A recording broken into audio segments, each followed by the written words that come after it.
ejemplo, un día, llorona, cuando al pasar yo te vi. Hermoso huipil llevabas, llorona, que en la Virgen te creí.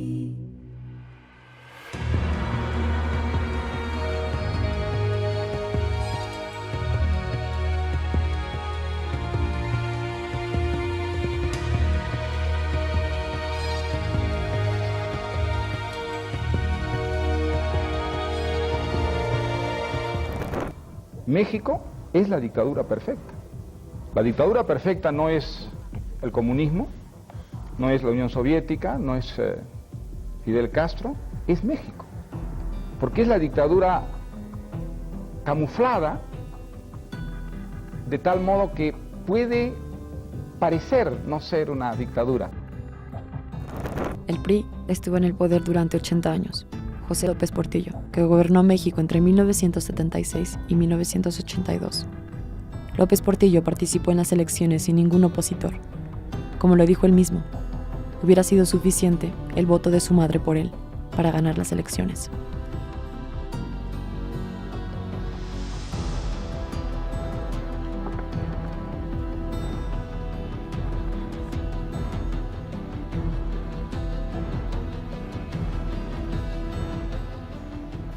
La torre invertida. Durante su mandato surgió una de las peores crisis de la historia de México. Teníamos la deuda externa más grande del mundo. El hombre que iba a hacer de este país una potencia económica deja en herencia una nación en bancarrota. Según un documento desclasificado por la Administración de los Archivos Nacionales de Estados Unidos, López Portillo fue informante de la CIA. Entre los 60 y los 70, la CIA actuó a sus anchas en México. El 14 de enero de 1982 aparecieron los cadáveres de 12 personas en el río Tula, estado de Hidalgo. La mayoría eran colombianos, un hombre de nacionalidad peruana y un taxista mexicano, conocidos en los sitios de la vida nocturna de la capital como los vendedores de droga. Algunos habían sido degollados, a otros les faltaba un pie, un dedo, parte de un brazo. El crimen fue perpetrado por agentes del Grupo Jaguar, pertenecientes a la División de Investigaciones para la Prevención de la Delincuencia, DIPD. Francisco Sagún Vaca estuvo a cargo de las investigaciones. Era el director de la DIPD. Tiempo después, se supo que Sagún Vaca fue el autor de la masacre, bajo las órdenes de Arturo Durazo, alias El Negro, director general de la Policía y Tránsito, pero nunca fueron juzgados ni condenados. Sagún Vaca, prófugo, se refugió en España y regresó a México en el sexenio de López Portillo. La torre invertida. La subyugación ininterrumpida. El estancamiento en la ruina y la incapacidad de cambiar. El encarcelamiento. La dictadura perfecta. En 1989, a Sagún Vaca le emitieron una orden de captura y se montó un operativo policíaco para detenerlo en Las Ranas, Michoacán. Unos periodistas amigos suyos hicieron correr la versión de que había sido detenido y que había fallecido a causa de la tortura a la que fue sometido. Javier Cuello Trejo, quien fuera su procurador de la PGR, declaró que nunca capturaron a Sagún Vaca y que la tumba en la que supuestamente está Sagún Vaca se encuentra vacía.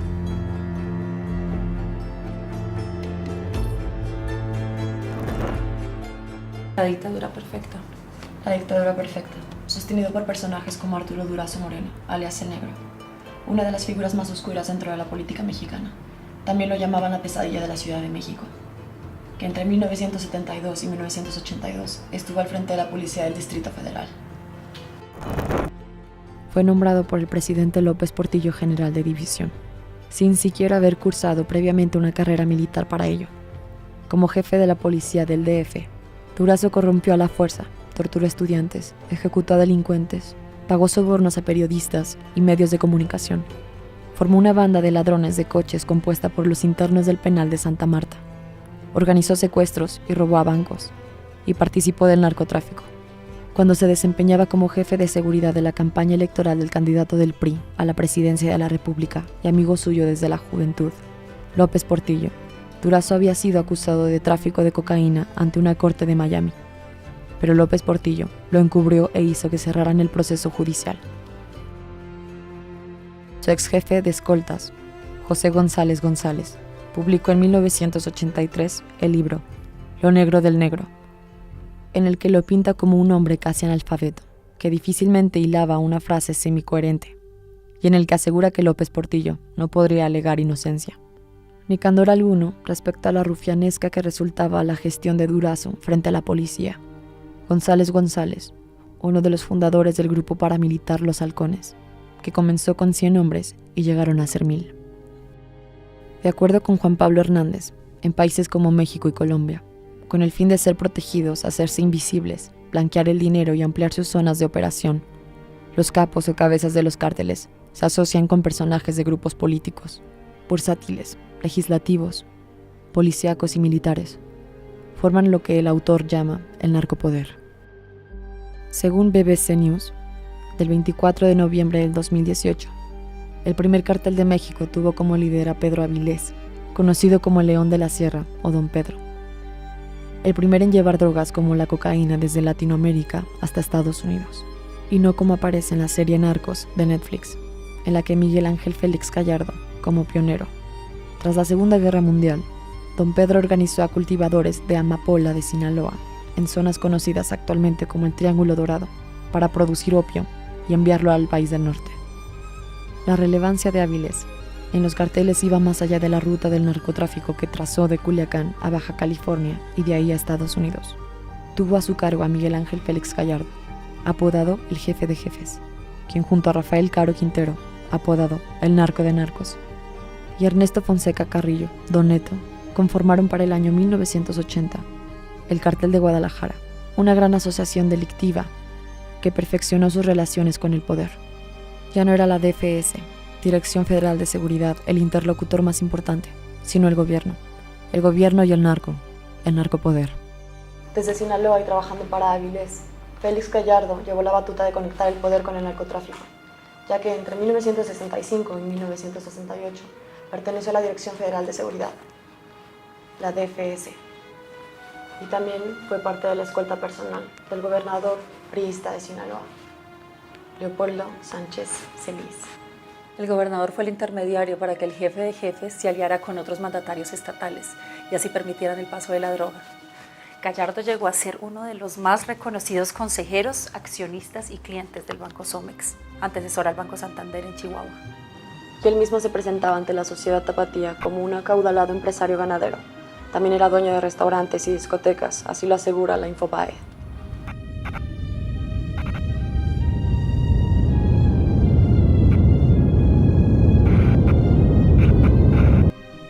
Una vez establecido el cártel de bandas de Guadalajara, Félix Gallardo quiso expandirlo a la cocaína y contactó a Pablo Escobar, el líder del cártel de Medellín en Colombia. El vínculo se estableció por medio de Juan Ramón Mata Ballesteros, narcotraficante hondureño, quien presentó a Félix Gallardo con los narcos colombianos, lo que le abriría las puertas a una empresa criminal más rentable que la marihuana y la heroína, la cocaína. Según una investigación de Inside Crime, la red de tráfico de Mata Ballesteros comprendía a la CIA, lo que le permitía el libre tráfico de drogas por Centroamérica a cambio de armar a la Contra, grupo paramilitar de carácter contrarrevolucionario y anticomunista en Nicaragua. Dichas armas eran garantizadas por el Cártel de Guadalajara.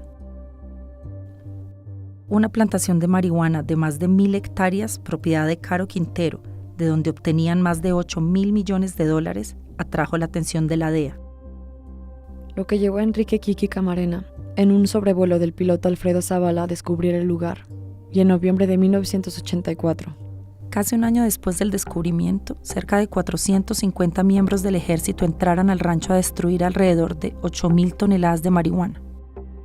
En febrero de 1985, Kiki Camarena y Alfredo Zavala, por presunta directriz del Cártel de Guadalajara con la ejecución de elementos de la DFS, quienes supuestamente estaban relacionados a Caro Quintero, fueron secuestrados, sometidos a intensas golpizas e interrogatorios que quedaron registrados en cintas de audio y posteriormente asesinados. El asesinato ocasionó una crisis diplomática entre México y Estados Unidos y llevó a que la DEA pusiera en marcha el Plan Leyenda, que acabaría con el Cártel de Guadalajara. Primero Ernesto Fonseca Carrillo, de 60 años de edad, apodado Don Neto, y considerado como el padrino de la mafia mexicana. Fue capturado por la Policía de México y acusó a Rafael Caro Quintero de haber asesinado al agente antidroga estadounidense. Sin embargo, a Don Neto se le encontró culpable de asesinato de Camarena y Zavala. Por esto obtuvo una cadena de 40 años de prisión y luego, en 2016, quedó en prisión domiciliaria por su avanzada edad y complicaciones de salud. Con la captura de 2 de sus socios en los 80, Félix Gallardo decidió buscar la forma de repartir los negocios entre narcotraficantes, que aún no estuvieran identificados por la DEA, en sitios que también estuvieran fuera de su alcance. A los diferentes narcotraficantes se les asignó una determinada región donde podían traficar drogas a los Estados Unidos. La ruta de Tijuana iría a sus sobrinos, los hermanos Arellano Félix, mientras que la ruta de Ciudad Juárez iría hasta la familia Carrillo Fuentes, encabezada por el sobrino de Fonseca Carrillo, Amado Carrillo. Miguel Caro Quintero, hermano de Rafael Caro Quintero, manejaría el corredor de Sonora y el de Matamoros, Tamaulipas, que luego se convertiría en el Cartel del Golfo, quedando intacto para Juan García Abrego. Joaquín El Chapo Guzmán e Ismael Zambada García se harían cargo de las operaciones de la costa del Pacífico, convirtiéndose en el Cartel de Sinaloa. Por su parte, Félix Gallardo todavía planeaba supervisar las operaciones nacionales y seguía siendo el máximo responsable, pero ya no controlaría todos los detalles del negocio.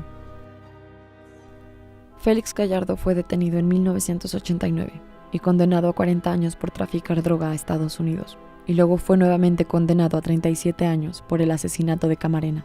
En la investigación de la DEA, se demostraron los nexos del Cartel de Guadalajara con distintos poderes en el país. Luego de la captura de Félix Gallardo, el DFS realizó una purga que terminó con el despido de más de 400 agentes federales.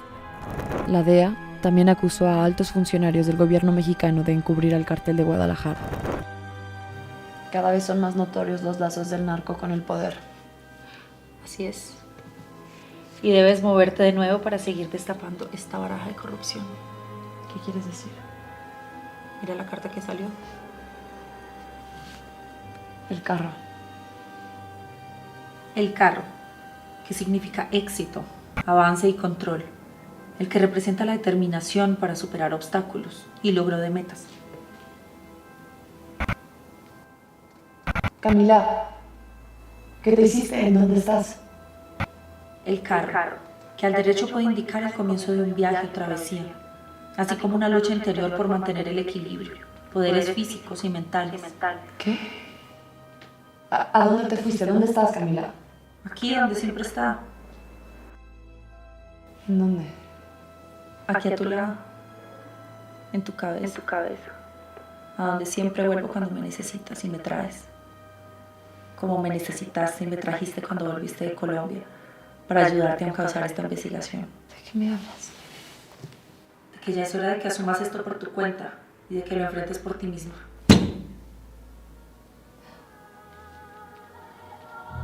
Pero tú siempre has estado aquí conmigo. Sí, pero en tu mente, en tus deseos de sentirte acompañada. Pero ahora me voy para empujarte a emprender este viaje, a volver allá donde todo pasa como aquí.